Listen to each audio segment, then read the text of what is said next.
Like many on the left, I'm always eager to highlight how Britain's newspapers are owned by right-wing billionaires, you might have noticed. Less frequently mentioned, however, is that broadcast media is kind of filled with people who are New Labour. So the media reduces all politics to two options: reheated Blairism or free market conservatism. I've written about this in a new piece you can read up on novaramedia.com, link in the description, and I find the topic genuinely interesting. Liberals on the left complain about the conservative press, and they're right, while conservatives complain about liberals in TV and radio. And they're also kind of right. You know, if you had somebody on the right, like Joe Brand, threatening to throw battery acid at a left-wing politician, that would, I think, upset many people who I generally agree with. There is clearly a bit of a double standard going on. But nevertheless, this thing is strange, but for a while, in a weird way, it was a balanced, fair system. The right attacked the left, and the left attacked the right. That was until someone like Jeremy Corbyn turns up. And it was during the Jeremy Corbyn years that this homeostatic system, where the press is conservative and broadcast various shades of New Labour, broke down as both relentlessly attacked the opposition, often more so than the government. Now, for socialists, this raises important questions. While confected hysteria was predictable from The Sun, Times and Mail, it was less so from the BBC, LBC and Sky.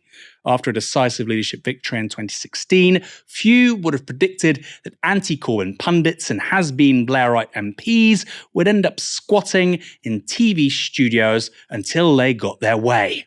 Ash, you're one of the very few figures on the left who appears a lot in broadcast media. What do you think of my hypothesis? Yeah, well, I really agree with it. I think that the point about reheated Blairism or, conservative free market capitalism, it's also about the extent to which Blair allowed himself to be disciplined by the right-wing press. So he spent a good deal of time before the 1997 general election courting Rupert Murdoch. He appeared to speak at a News Corp conference where he was introduced by Rupert Murdoch. And there's kind of a quid pro quo. One is, I'll leave your interests alone as long as you lend me your support in 1997. The Conservative Party are decrepit. They're on the way out. Here's someone who doesn't pose much of an ideological threat. You can see how this kind of compact is reached.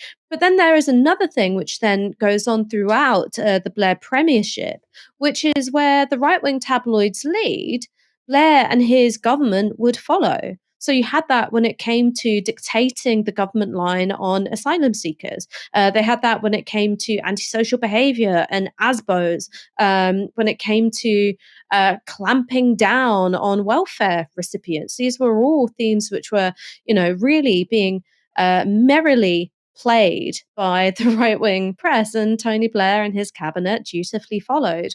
Whereas while the right-wing press did try and operate in order to discipline Jeremy Corbyn with out-and-out attacks, you're a terrorist sympathiser, you're a horrendous racist, you want to expropriate everybody's gardens, the idea that they would be leading on policy in the same way, well, they simply couldn't be confident of it in the same way. So I think that explains the state of the tabloids. But I think that for many within broadly liberal institutions like The Guardian and The Observer, and also institutions where you've got a lot of people who are broadly liberal, centre left, centre right working, like the BBC, their contacts were now worthless. You've got this insurgent movement who comes along, and it doesn't matter if you're taking, Ed Balls and Yvette Cooper to dinner every other week, your contacts are totally worthless. So the rise of something new, something which drew its legitimacy from the people who it was supposed to directly benefit, i.e. ordinary people, students, tenants,